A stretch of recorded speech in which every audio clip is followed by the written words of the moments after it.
futebol começa a ter alguma notoriedade cá em Guimarães. Vocês estão a ter o apoio necessário por parte da direção? Sim. O apoio da direção surgiu no primeiro dia em que nós falámos com, na altura, a pessoa responsável pelas modalidades amadoras era o Noval Rocha, que agora está com bastante tempo livre, que era diretor do voleibol, e o voleibol era a única modalidade amadora existente no Vitória na altura, ainda na direção de Pimenta Machado.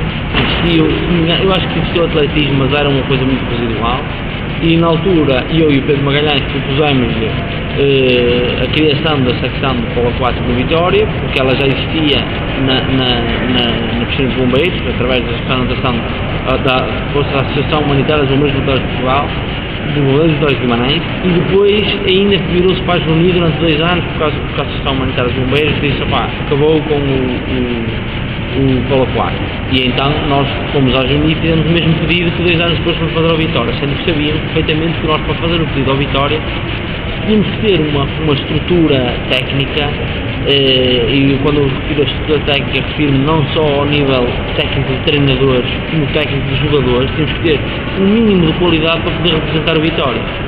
Isto é, eu não acho, nós não entendemos que o Vitória deve estar representado em todas as modalidades só para estar. É preciso nós entendermos que o Vitória tem uma dimensão tal que não se pode aceitar representar em qualquer divisão o clube. Isto é, deve ser exigido às modalidades todas representarem o clube com dignidade. E com dignidade entende-se dignidade esportiva, não só civil, mas dignidade de resultado, estar numa primeira divisão, quer dizer, lutar com os melhores, digamos assim, que ao fim e ao cabo é aquilo que todos os que somos adeptos do Vitória queremos e esperamos do clube. Portanto, esperamos do clube, incluindo todas as suas modalidades. Portanto, polo aquático surgiu nessa altura, nós achámos que era o momento de darmos um salto e o Vitória podia nos servir de alavanca para outros voos, isto é, para conseguir ter mais atletas, conseguir ter outra projeção na modalidade, conseguimos ter mais patrocínios, o que conseguimos.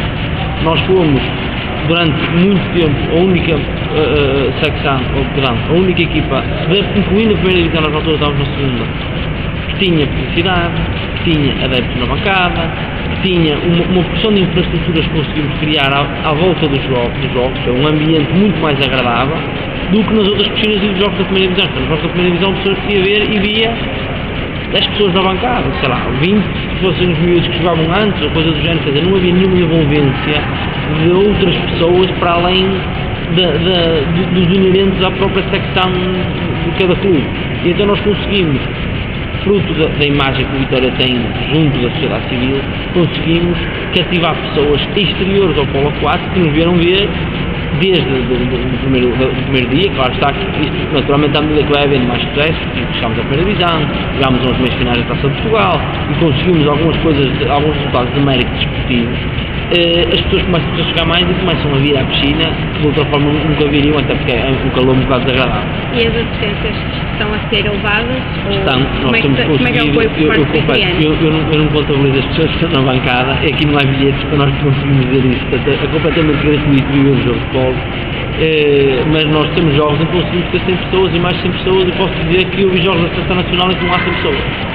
Eu vi a final da Taça de Portugal, a final de Espartaça, jogos para disputar o título, de finais de play-off, em que tem tantas pessoas quanto nós aqui, quando tivemos contra o Paredes, por exemplo, ou tivemos contra a Amadora, quer dizer, jogos que só por facto de serem cá nós conseguimos cativar mais pessoas, e não só adeptos, como também patrocínios, e isto é fundamental para nós, porque a modalidade cresceu imenso nos primeiros anos, fruto daquilo que conseguimos angariar em termos de patrocínios, de donativos, digamos assim, de cenas que arranjámos, que apoiaram o polo aquático, que nos deram aquele empurrão inicial que nós precisámos.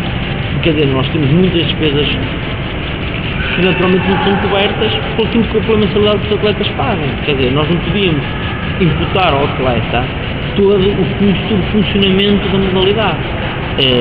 E achamos que parte do nosso trabalho como diretores da modalidade é procurar patrocínios que paguem o restante das despesas.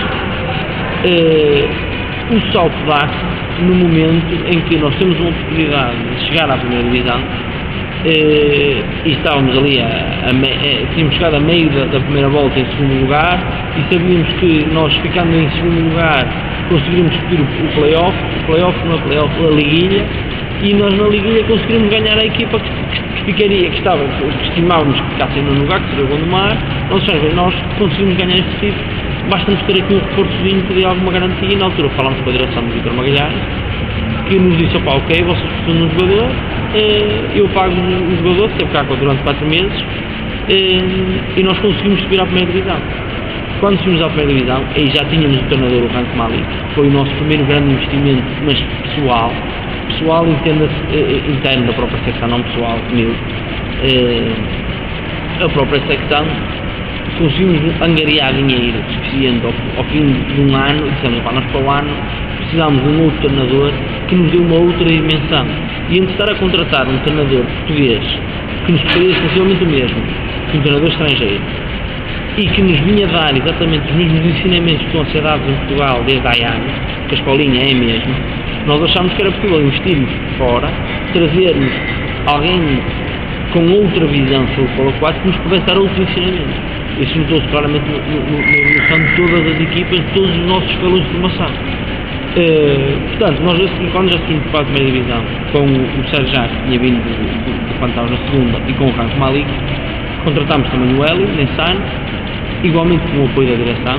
Entenda-se, a direção, o apoio que nos dá, cobre-nos as despesas que temos com estes extras, digamos assim, que ao fim e ao cabo são aquilo que nos dá um bocado mais de qualidade no nosso trabalho. Portanto, a direção não cobra nem de perto nem de longe metade ou coisa que quer que seja do nosso orçamento. O orçamento está definido em Assembleia Geral. Nós sempre cumprimos a parte que nos respeita ao orçamento. Aliás, o ano passado até cumprimos mais do que o que nos tínhamos disposto. Portanto, cumprimos um determinado valor e conseguimos mais 5 ou 6%, tenho certeza, que é muito bom. Significa que fizemos nós um bom trabalho. E relativamente à direção, a direção assumiu um compromisso connosco de que nos daria um apoio no que diz respeito aos dois jogadores que cá temos. Portanto, eu agora vou-me repetir, o garante da nossa qualidade para podermos estar no 5º lugar, que nós sem eles dois não conseguiríamos estar no 5º lugar. Muito provavelmente estaremos ali nas equipas de luta para não descer, porque eles são dois efetivamente muito bons. E pronto, quer dizer, nós achamos neste momento que não vale a pena o investimento ir mais além, isto é, eu quero dizer com isto, nós podemos perfeitamente chegar junto à direção e dizer assim, nós temos a ambição de contratar um jogador que custa, sei lá, isto para falar em números que sejam 1000 euros por mês, portanto estamos a falar de 10 mil euros num ano, 10 mil euros num ano no global de Vitória não é nada, e nós vamos buscar os jogadores e somos campeões nacionais. Eu posso perfeitamente dizer isto e garanto ao Presidente de Vitória que arranjo um jogador por esse preço e que sou campeão nacional no fim desse ano. Agora, não é isso que nós queremos para a modalidade. Nós o que queremos para a modalidade é que os que cá estão ensinem os nossos, para os nossos serem campeões. Isto é... Quanto ao que estava a falar de... Ele mencionou o nome. O Ellen. O Ellen falou de vocês ter uma das grandes dificuldades que eu percebi ao facto de os jogadores não se manterem cá. Vocês têm os jogadores que estão cá durante o secundário e que quando terminam o secundário nós tentamos minimizar isso. Nós tentamos juntar os que estão no Porto, pagando-nos as locações e eles indo e vindo e tudo mais. Agora, para quem estuda na faculdade, ir e vir para o Porto todos os dias é muito duro. E depois, o termo Polo 4, que é um termo que demora 2 horas e meia. Quer dizer, uma pessoa vir depois de um dia inteiro de trabalho, digamos assim, ao cabo estudando, o trabalho dele é aquele, vir treinar 2 horas e meia, chegar a casa às 11h30, dormir, no dia a seguir estar no Porto às 8 da manhã. Eu sei que eu trabalho na Maia e às 9 horas estou lá todos os dias, sei que agora já não treino bem, cá de vez em quando só dizer olá a toda a gente, porque é muito duro, é muito difícil e nós conseguimos ter isso com alguns atletas, mas naturalmente eles acabam por se desmotivar, é muito difícil para eles. A discussão passaria por todos os que estão no Universidade do Minho, mas isso é uma coisa que já vai para além daquilo que é infelizmente comum feito em Portugal. Em Portugal não é uma prática, uma cultura desportiva, desde vamos criar um campo desportivo, vamos criar turmas de atletas de alta competição com horários específicos, não há isso. A Vitória também tem parcerias com a Universidade de Minho, não há nenhuma maneira de conseguirem algum tipo de apoio entre a Universidade... A parceria existe, nunca funcionou. Não, mas pode-me dizer que eu disse isso, a parceria existe, nunca funcionou. não tem problema. Isso não parecia que no Estado Domingo nunca funcionou. Pois, eles também tinham consciência da comunicação e nunca funcionou. Nós fizemos um pedido escrito, sei lá quantas vezes, para meter um miúdo nosso em Braga, o tipo da Universidade do Minho disse, eu nunca recebi nada. Fizemos nós diretamente. E o tipo disse, não, o protocolo de Vitória não é para isto. Exatamente. E naturalmente da parte da direção de Vitória não houve um desmentido relativamente àquilo que foi que eu pedi, foi que houvesse um desmentido relativamente a tudo feito publicamente. Feito publicamente, que Vitória tem um parceiro com a Universidade do Minho para facilitar não sei o quê. Ao menos que digam que a parceria que não existe. Desde para amanhã. Ela foi reforçada este ano. Como? Este ano ela foi reforçada, pelo menos não foi dito. Foi reforçada? Em que é? Houve uma... Não mencionaram em que, não foi dito em que, mas o Vitória assinou um novo protocolo com a Universidade do Minho. Claro, em que usa o pavilhão sem pagar. E depois a Universidade do Minho pode utilizar os atletas da Vitória. Mas é uma coisa assim, não envolve esse tipo de coisa académica. Aquilo que interessa para as modalidades amadoras é conseguir pôr miúdos a estudar mais perto. E quanto ao termo amador, acha que as modalidades do Vitória, incluindo o polo, ainda merecem esse amador? O polo aquático, 99% da equipa é amador. Isto é, só os dois são os únicos jogadores que têm um salário, digamos assim, que são profissionais, que vivem para isto. E que posso dizer, quer um quer outro, me pedem todas as semanas para que arranjem um emprego. Portanto, se conhecerem alguém que arranje um emprego para os servos, digam-me que eles querem trabalhar. Isto é, eu quero que entendam isto, que eles não são pessoas que dizem, eu venho aqui, recebo o meu, salário mínimo, entendas, que ela foi curiosa, a primeira vez que estamos um atleta, o salário sai do pé da primeira vez, o contrato foi devolvido pelo SEF, o vencimento não era suficiente. Eles disseram que para mandarem isto, para darem uma autorização a um estrangeiro para vir para cá, tinha que receber primeiro o salário mínimo. E nós temos que criar um truque para isso. Agora, os únicos atletas que estão profissionais nossos são os dois chefes. Um é treinador-jogador, o outro é só jogador. São os únicos. Do resto, todos os outros pagam mensalidades para treinar. Agora, quanto às armadoras, acho que não se deve enquadrar quando o basquete e o vôlei têm uma equipa sénior completamente profissional. Independentemente de ter um outro emprego além daquilo, tem um salário pela modalidade, acho que é isso que é chamar-se de profissionais, que é para isso que existe o termo semi-profissional. E quanto ao polo em si, um professor meu costuma dizer que o polo diminuiu em Portugal quando se criaram piscinas, que antes treinavam-se nos rios e tínhamos imensas equipas de polo. No momento em que as piscinas apareceram... Será um professor de quê? Gestão desportiva. E como é que se chamava o senhor? Professor Pedro Sarmento, ele já trabalhou com o polo. E ele diz sempre isso, que o polo tinha imensas equipas quando criaram piscinas. Em 1921 ou 22 surgiu, como em toda o resto da Europa, em cidades que tinham mar, com exceção da Hungria, em que na Hungria surgiu, porque a Hungria tem a tradição das termas, e então surgiram as piscinas das termas. Eles tinham um lago, mas aquele lago era muito frio no inverno, então usavam as termas. Mas nos restantes países, entende-se os do Mediterrâneo, nomeadamente Itália, a costa espanhola voltada para o interior do mar Mediterrâneo, a Croácia, portanto, tudo ali o que era a Jugoslávia, a Grécia, todos esses países desenvolveram-se numa base de mar, mais até do que de rio, uma base de mar. Agora, nós não temos mar que permita jogar polo aquático, o mar tem uma ondulação brutal.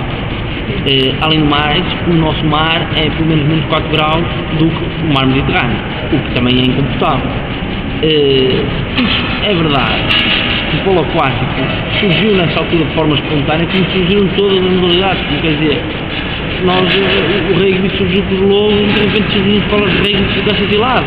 O curling, nunca ninguém tinha ouvido falar do curling, de repente as pessoas viram os outros a tirar uma pedrinha, os outros a escovar o chão, acharam o máximo aquilo, passou-se a falar de curling de todo o mundo. E quer dizer, é de momento, não é? O polo aquático teve esse momento de expansão no início, que não teve seguimento porque nós não tínhamos estruturas. Isto é, era muito bonito, praticava-se no verão, mas a modalidade não cresce só se praticar no verão. Os restantes países tinham a possibilidade de ter o mar a uma temperatura mais ou menos durante períodos mais longos do ano, antes de fazer campeonatos mais longos, e eram países muito mais ricos que nós para construir piscinas, nomeadamente piscinas encostadas ao mar, em que eles armazenavam a água do mar e mantinham ali durante algum tempo, conseguia ser aquecida pelo sol, então não tinha perdas radiativas tão grandes. Nós cá quando começamos a construir piscinas em função das nossas necessidades.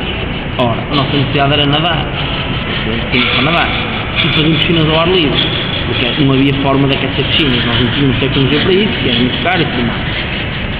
Nos tempos modernos, portanto, o polo deixa de existir em meados dos 50 e ressurge no pós-26 de Abril, se não me engano até 74 ainda, ressurge na piscina da Senhora da Hora no Porto, que é uma piscina de dimensões mínimas, com os polos para polo aquático, mas que tem profundidade para isso. Porque isto aqui é uma questão de custo-benefício, é uma piscina de 2 metros de profundidade, não custou mesmo uma piscina de 1 metro de profundidade. E naturalmente quem gosta de uma piscina diz, eu não tenho dinheiro para isto tudo, portanto vou fazer uma coisa mais pequenina. A evolução da ASTA nos últimos tempos, eu posso dizer que desde há 20 anos só se tem construído piscinas de estilo Astra. Isto não é uma piscina ideal para a prática de polo aquático. Se nós ficássemos em quarto lugar e fôssemos jogar um play-off, não podíamos jogar aqui. Tínhamos que jogar para o Barzinho, nós também não podíamos jogar no Porto, ou em Lamas, no Colégio de Santa Maria de Lamas. Isto tudo porque a União Europeia, para incentivar a prática desportiva da natação nos países recém-entrados, criou um subsídio para a construção de piscinas de dimensão assim pequena. Porquê? Porque o objetivo era criar o hábito às pessoas de irem à piscina. E quando eles criam esse fundo, trata-se de construir piscinas deste tipo, deste formato, do que a lá. E depois prestam a piscina que dá perfeitamente para a prática da natação. Só não dá para o polo aquático. Dá para a prática da natação impecável. E não dá para o polo aquático pelo comprimento mais do que pela largura. Quer dizer, naturalmente uma pessoa quando constrói uma piscina tem que, e eu espero que a Vitória faça isto, e eu já disse várias vezes ao meu, por favor, quando construir a piscina, fale connosco, fale com os da natação, peça alguém para fazer um estudo demográfico do Conselho e que o estudo inclua as necessidades do Conselho em ter uma piscina de determinadas dimensões, ou nas piscinas quando se constrói fala-se em plano de água, isto é, de ter determinado plano de água, porque se nós escolhemos por estudos já nós temos um excedente de plano de água, que eu não acredito, porque nós só temos 2 piscinas, mas chegar a conclusão que nós temos um excedente de plano de água, eles vão chegar a conclusão que não vale a pena estar a construir dinheiro, porque isto é para construir um fato branco. É para a Vitória construir, gastar uma fortuna, seja com fundos da União Europeia, não seja, não interessa. É ter ali uma renda mensal brutal, para depois não tirar dali dividendo nenhum. E o Vitória tem que começar a fazer contas a isto, e não pode ter estruturas de gastos fixos mensais, além de que já tem salários que não são poucos.